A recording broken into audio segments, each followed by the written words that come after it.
कानपुर में नाबालिग से हुए रेप मामले में जमकर भड़की सपा नेत्री रचना सिंह गौतम। 2026 लगते ही समाजवादी पार्टी हुई पूरी तरह सक्रिय। सपा नेत्री ने कानपुर के ककवन ब्लॉक के उत्तमपुर गांव में पीडीए चौपाल लगाई। समाजवादी सरकार में हुए कार्यों को जनता के सामने रखा गया। इस बार आगामी चुनाव में समाजवादी पार्टी को जिताने की बात कही। विधानसभा अध्यक्ष विनय यादव, अंशु बेरिया समेत सैकड़ों सपाई मौजूद रहे। वहीं दूसरी तरफ पत्रकारों से बात करने पर जमकर भड़की सपा नेत्री रचना सिंह गौतम। सपा नेता रचना सिंह ने कहा, इस सरकार में बहन बेटी सुरक्षित नहीं। जीरो टॉलरेंस की बात करने वाली सरकार में ना तो मुजरिम पकड़ा जाता है, न ही बेटियों को न्याय मिल पाता है। संवाददाता सलमान की खास रिपोर्ट।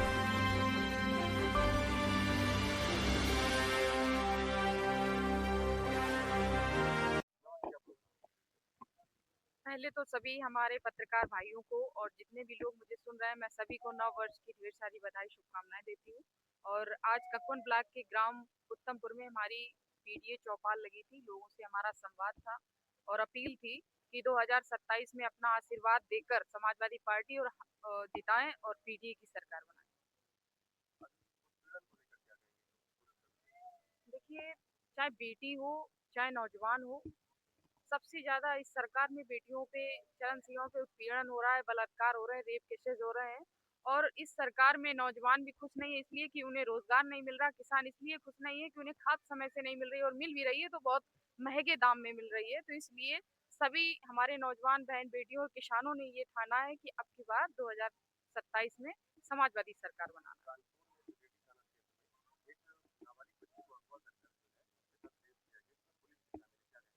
देखिए, इस सरकार में हम समझते हैं कि जीरो टॉलरेंस की बात करने वाली सरकार में ना ही मुजरिम पकड़ा जाता है और ना ही बेटियों को उन्हें न्याय मिल पाता है, क्योंकि मुजरिम को पनाह देने में सरकार का पूरा अहम रोल रहता है। इसलिए पीड़ित को न्याय नहीं मिल सकता इस सरकार में, कोई भी बेटी हो।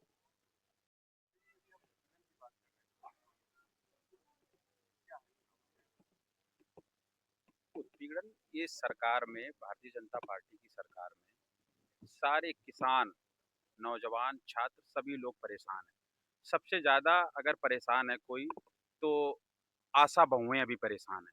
आशा बहुएं के मुद्दा इतना चल रहा है जिस पे सरकार कोई सुनने को लेकर नहीं है। आशा बहुएं आंदोलन भी कर रही हैं, रोड पर भी उतर रही हैं। इसी को लेकर के हम लोग गांव-गांव चौपाल लगा रहे हैं।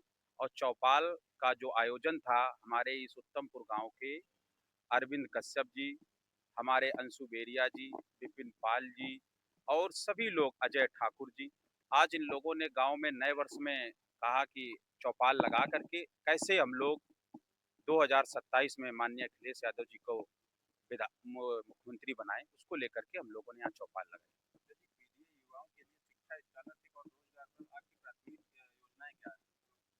देखिए, जो जो हमारी सरकार आएगी और हमारी सरकार में माननीय राष्ट्रीय अध्यक्ष अखिलेश यादव जी ने सबसे ज़्यादा अगर किसी को किया था, नौजवानों को लैपटॉप बांटे थे और वो लैपटॉप युवाओं के थे।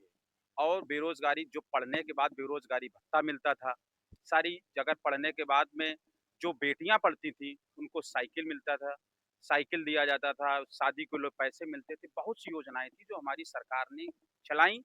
लेकिन अब जो सरकार आएगी तो हमारे नेता ने उन्हीं सब योजनाओं को और बड़े तरीके से 2027 के बाद लोगों के बीच में, पीडीए के लोगों के बीच में, जो गरीब किसान मजदूर हैं उनके बीच में उतारने का काम करेंगे। सरकारी भर्ती में पारदर्शिता सुनिश्चित करने के लिए आप कौन सा सिस्टम लागू करेंगे? देखिए, सबसे अच्छी जो चीज है पारदर्शिता, हमारे नेता ने कहा था कि पुलिस की भर्ती जो दौड़ निकाल दे, वो भर्ती दौड़ में, दौड़ तो किसी जात का होगा। अगर लड़का इंटर पास है, वो दौड़ने में तेज है, तो उससे आपकी, उससे ज्यादा पारदर्शिता कहीं है ही नहीं। दौड़ किसी भी जात का होगा, किसी भी समाज का हो, अगर दौड़ने में तेज है, अच्छा है, लंबा है, बॉडी हाइट में, फिटनेस में सही है, पुलिस में हो जाएगा। हमारे नेता ने चलाया था, लेकिन भारतीय जनता पार्टी की सरकार ने वो बंद कर दिया। और जब हमारी सरकार बनेगी, हमारे नेता मुख्यमंत्री बनेंगे, फिर उसी तरीके से दौड़ के नौजवान पुलिस में भी जाएंगे। और जो अग्निवीर बनाई गई है सरकार में, जो 4 साल का जो एक छोटा पैकेज दिया जा रहा है, वो भी जब हमारी सरकार बनेगी तब वो जाकर के जो अग्निवीर है उसको आर्मी का नाम रूप जो है वो देने का काम समाजवादी लोग करेंगे।